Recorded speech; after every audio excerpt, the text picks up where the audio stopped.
जय श्री राधे मित्रों। अभी तक आप लोगों ने मेरे इंस्टाग्राम और यूट्यूब चैनल के ऊपर ज्योतिष के बारे में समझा और अब हम बात करेंगे कि तंत्र साधना आखिर में होती क्या है। आजकल देखा गया है कि बहुत सारे नवयुवकों के अंदर तंत्र को लेकर बहुत सारी जिज्ञासाएं हैं, जिनके अंदर बहुत सारे प्रश्न उत्पन्न होते हैं और उनको प्रश्नों का समाधान नहीं मिल पाता। उनको मूलभूत यह नहीं पता हो पाता है कि तंत्र आखिर में है क्या। तंत्र एक प्रकार का शास्त्र है, तंत्र एक प्रकार का ज्ञान है या किसी प्रकार की कोई सिद्धि है।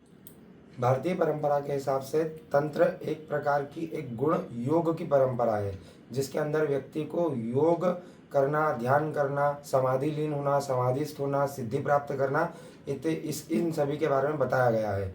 अभी अगर भारतीय परंपरा के हिसाब से देखा जाए तो तंत्र शब्द का मूल अर्थ जो होता है वो होता है व्यवस्थित रूप से किसी भी कार्य को, किसी भी पूजन को, किसी भी तप को, किसी भी साधना को एक व्यवस्थित रूप से, सुचारू रूप से करना, इसी को ही तंत्र कहा गया है। तंत्र को हम दो शब्दों के अंदर भी अगर विच्छेद किया जाए तो इन दो शब्दों का मूल बनता है तन और त्र। जिसका तन का अर्थ होता है शरीर, मनुष्य का शरीर, और त्र अर्थात शून्य। सभी को यह बात पता है, सभी पुराण और सभी वेद यह सारी बातें बताते हैं कि मनुष्य का शरीर 5 तत्वों से मिलकर के बनता है। और तंत्र का मूलभूत कारण या तंत्र करने की मूलभूत सबसे पहली सिद्धि या तांत्रिकों की सबसे पहली निशानी यही होती है कि वह अपने पूरे शरीर को इन पंच महाभूतों के अंदर विलीन करके, स्वयं को शून्य करके अपने पर्यावरण से, प्रकृति से अपना कोई कार्य करवाते हैं, जिसके कारण से आपका मारण, मोहन, उच्चाटन, वशीकरण, स्तंभन इत्यादि तांत्रिक कार्य संपन्न किए जाते हैं। अब सभी व्यक्तियों का यह प्रश्न अवश्य उठेगा यह वीडियो देखकर कि कोई भी एक व्यक्ति अपने शरीर को पंच महाभूतों के अंदर जीते जी कैसे मिलाकर और स्वयं को शून्य करे। तो इसी में भगवान श्री कृष्ण ने भागवत जी गीता के अंदर यह बात कही है कि मन एवं मनुष्याणाम कारणम बंध मोक्षयोः।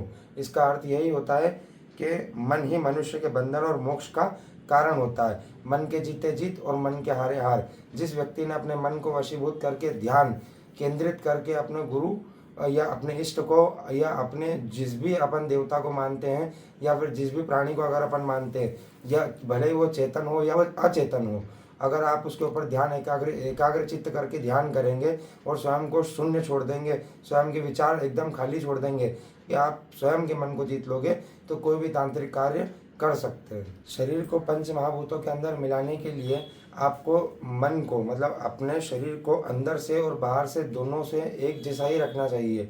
जो आपके मन में जिस भी व्यक्ति के लिए या जिस भी वस्तु के लिए जो धारणा हो, वही आपके शरीर से व्यक्त होनी चाहिए। आपको किसी के मुंह पे अच्छी बातें करके अपने मन के अंदर कभी विकार उत्पन्न नहीं करना चाहिए। सबसे पहला और सबसे सटीक उपाय आपकी सिद्धि प्राप्त करने के लिए तंत्र मार्ग के अंदर सबसे पहला कदम आपके जीवन का यही होगा कि आप बाहर से और अंदर से, दोनों तरफ से आपका अंतःकरण भी शुद्ध हो और आपका शरीर भी शुद्ध ही होना चाहिए। तंत्र के मार्ग के अंदर चलने के लिए पहला कदम मैंने आपको बता दिया, मन को जीतना। दूसरा कदम यह होगा कि तंत्र मार्ग के अंदर दूसरा कदम है अपने भोगों का त्याग करना। तंत्र मार्ग के अंदर भोग करना अर्थात आत्महत्या करना माना गया है। तंत्र हमेशा आपको यही समझाएगा और हमेशा आपको यही बताएगा कि अपनी भोग, अपनी इच्छाओं के अंदर उलझ के मत रहो, इच्छा मुक्त बनो। ऐसा स्थान अपने शरीर के अंदर, अपने पूरे शरीर के अंदर एक ऐसा केंद्र बिंदु स्थापित करे जो इच्छा अपनी जागृत ना करे, वो अपने को इच्छा मुक्त बनाए। जब भी अपन ध्यान लगाने बैठे, अपने शरीर के केवल उसी अंग, बहुत सारे लोग अपनी आज्ञा चक्र, कुछ लोग अपने हृदय के अंदर और कुछ लोग शास्त्रार्थ के ऊपर ही अपने भगवान को या अपने ध्यान को केंद्रित करते हैं। तो क्योंकि तंत्र कहता है कि तुम्हारे भीतर ही बहुयामी ऊर्जाओं का एक रहस्य उपस्थित है, जिसको आप यूटिलाइज कर सकते हैं, आप यूज़ कर सकते हैं इस सांसारिक गतिविधियों को और सांसारिक पर्यावरण की सारी ऊर्जाओं को इस्तेमाल कर सकते हैं आप आपके कोई भी कार्य कराने के लिए। क्योंकि तंत्र का क्षेत्र बहुत ही रोचक है और मैं आप सभी का स्वागत करता हूं कि आप सभी मेरे साथ इस तंत्र की यात्रा के अंदर प्रवेश करें। बस अपने को कुछ नियमों का, कुछ शर्तों का पालन करना पड़ेगा, जिसके कारण से हमारी ऊर्जा कहीं दूसरी जगह पर न लगे और स्वयं के ऊपर ध्यान केंद्रित करके स्वयं की ऊर्जा हम इस पर्यावरण में और इस पूरे ब्रह्मांड की अच्छी चीज़ों को और अच्छाई के लिए हम आगे ले जा सकते। आंतरिक नगरी या तंत्र के नगर में, तंत्र के विषय में अगर आप प्रवेश करना चाहते हैं तो उसका सबसे पहला नियम होता है कि आपको कभी भी वेर नहीं रखना चाहिए, वेर का त्याग करना चाहिए, अर्थात हिंसा का त्याग करके अहिंसा को अपनाना चाहिए। दूसरा नियम यह होता है कि आपको कभी भी झूठ या झूठा आडंबर नहीं रखना चाहिए, हमेशा सत्य बोलना चाहिए और सत्य ही धारण करना चाहिए। जैसे आप भीतर से रहें वैसा ही आपको बाहर से बताना चाहिए, और जैसे आप बाहर से हैं वैसे ही आपका अंतःकरण आपको भीतर से रखना चाहिए। तंत्र नगरी के अंदर प्रविष्ट करने के लिए तीसरी सीढ़ी जो होती है वह होती है चोरी। अपने को चोरी नहीं करना। चोरी अर्थात सांसारिक चोरी नहीं कि मैंने किसी का कुछ चुरा लिया या कुछ कर लिया ऐसा, या किसी ने मेरे से कुछ चुरा लिया, इसका मतलब चोरी नहीं होता।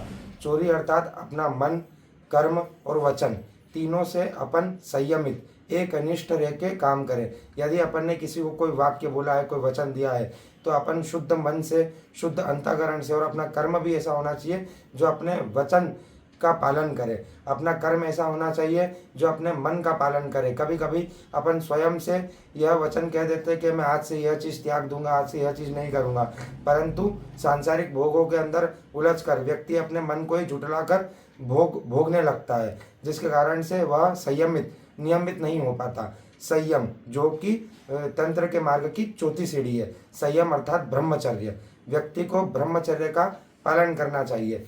ब्रह्मचर्य का अर्थात यह नहीं है कि हम अपने घर वालों को छोड़ के दूसरी जगह पर रहना स्टार्ट कर दे, नहीं। एक नारी सदा ब्रह्मचारी, यह एक नियम है ब्रह्मचर्य पालन करने का, जिससे आपकी शादी हो, केवल अभी आप उसी के साथ ही कोई भोग करें, अर्थात उसके अलावा आप स्वयं ब्रह्मचर्य का पालन करें।